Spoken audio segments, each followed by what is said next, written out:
Donald Trump's problem is he's just nuts. I'll let others who know him explain. He's a populist authoritarian narcissist. He is a consummate narcissist. Governor Chris Sununu called Trump crazy. Adding, I don't think he's so crazy he should be in a mental institution, but if he were in one, he ain't getting out. And he goes and he starts to say these wacky things. That's what scares everybody about him. Our country can't be a therapy session for a troubled man like this. John Kelly sought guidance from a book in which 27 mental health professionals warned that Donald Trump was psychologically unfit. This man is a pathological liar, a narcissist at a level I don't think this country's ever seen. Trump is not simply eccentric or odd in a good way.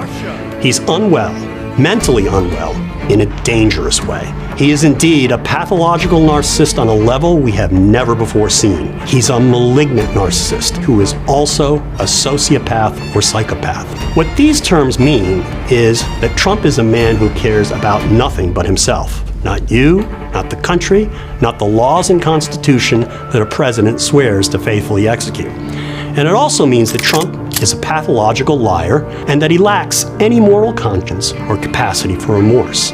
These are the psychological characteristics of dangerous cult leaders and dictators. They shouldn't be the traits of an American president. Now, you haven't heard any of this discussed very much in the media. And that's because too many people are afraid of talking about mental health issues, particularly Donald Trump's. And that's the problem we're here to address. To understand Donald Trump, why he's unfit for office, and why he's a danger to the republic, you have to understand his psychological disorders. Trump's malignant narcissism explains everything about him. It explains his pathological lying. It's a rigged election. It's the only way we're going to lose. His misogyny. Grab him by the pussy. His racism. You had very fine people. Choose will not replace us! On both sides. His authoritarianism. His endless quests for vengeance. His love for dictators. It may even explain his recent praise of Hannibal Lecter. It certainly accounts for his criminality. 4 indictments on 88 counts in 4 courts, and a conviction in one of those courts on 34 counts. 34. All of this is why I'm pleased to announce the formation of the Anti-Psychopath Political Action Committee, or Anti-Psycho-PAC for short. I'm putting my own money behind this PAC.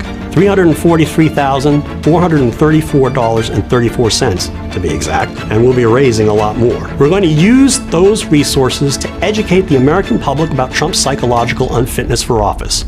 With the help of mental health professionals, we're going to explain how his condition poses a grave danger to our country. We hope you join us. So grateful you are addressing this fundamental issue, George. This truly is the primary issue and exists beyond politics or party. While DJT's pathology is obvious to those of us who have a working familiarity with personality disorders and behavioral characteristics of psychopaths, the majority of our fellow Americans do not. I met and talked with Trump at length around 2010. While he was not exhibiting paraphasias and blatant characteristics of neurodegeneration that are so apparent today, the degree of his malignant narcissism was stunning. The rate at which he is declining pathologically is frightening. I believe that if he were to be elected, he would not complete a first term, leaving us with JDV, another perfect puppet for enacting Heritage Project 2025. The whole thing is the most terrifying thing I've witnessed in my 87 years. Blessings on you and your project. I've already signed on to be a part of this movement. I can't wait to see what this brings for our future of mental awareness. And of course, getting Donald Trump out of the picture. He deflects and says of others what is true of himself. For years he's done that. He is unfit. His base doesn't care that he's an empty shell pretending he's a person. They just believe whatever makes them feel better and idolize the man who lets them be as mean, cruel, angry, hateful, and violent as they want without apology or shame.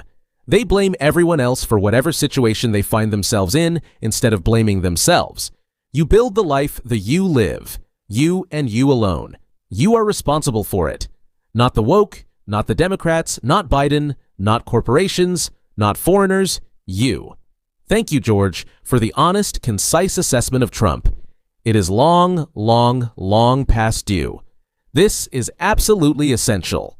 The scariest part is our esteemed Supreme Court just gave this lunatic absolute criminal immunity. How this group of 6 justices fails to understand the threat Trump poses to this country is beyond comprehension. These fools in robes need to be impeached and prosecuted for their complicity in his crimes. 3 types of Trump supporters. A minority is supporting him to gain financial advantages. Another minority is supporting him to gain political advantages, and the almost totality is just plain stupid and won't gain any advantages, even being hurt by his decisions. Please support us if you like this channel.